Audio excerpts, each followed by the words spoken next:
திருச்சி ஸ்ரீரங்கத்தில் உள்ள 30 கோடி ரூபாய் மதிப்புள்ள ஜீயர் மடத்தை சிலர் போலி உயில் தயாரித்து விற்க முயற்சிப்பதை தடுக்க வலியுறுத்தி வைஷ்ணவ சங்கத்தினர் தர்ணா போராட்டத்தில் ஈடுபட்டனர்.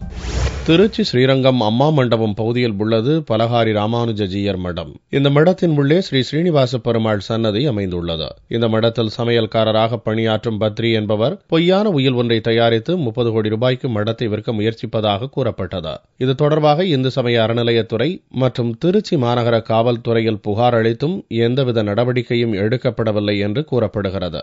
இந்நிலையில் அகில உலக வைஷ்ணவ சங்க தலைவர் சுவாமி கோவிந்த ராமானுஜம் தனது ஆதரவாளர்களுடன் ஸ்ரீரங்கம் ஜீயர் மண்டபம் முன்பு திடீர் போராட்டத்தில் ஈடுபட்டார். அப்போது பேசிய அவர் போலி உயில் மூலம் கோயில் நிலத்தை விற்க முயற்சிப்பதை தடுத்து நிறுத்த வேண்டும் என்று கூறினார். இந்த சமையல்காரர் 30 கோடி ரூபாய் சொத்தை அபகரிக்கிறதுக்கு பொய்யான உயில் தயாரிச்சு அபகரிச்சு வித்துக்கிட்டு இருக்காரு.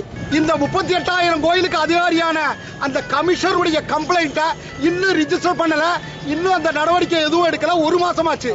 நடவடிக்கை எடுக்கணும்னு கலெக்டர் கூப்பிட்டு கடுமையான நடவடிக்கை எடுக்கணும்.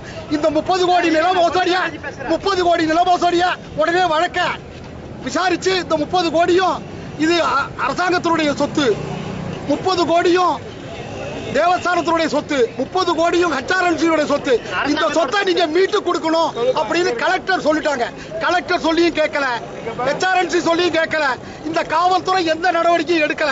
மடத்தின் நிலத்தை விற்க முயன்ற பத்ரி மீது உரிய நடவடிக்கை எடுக்கப்படும் என்று ஸ்ரீரங்கம் தாசில்தார் ரெங்கராஜ் உறுதியளித்த பின்னர் போராட்டக்காரர்கள் கலைந்து சென்றனர். இந்த திடீர் ஆர்ப்பாட்டத்தால் ஸ்ரீரங்கத்தில் பெரும் பரபரப்பு ஏற்பட்டது.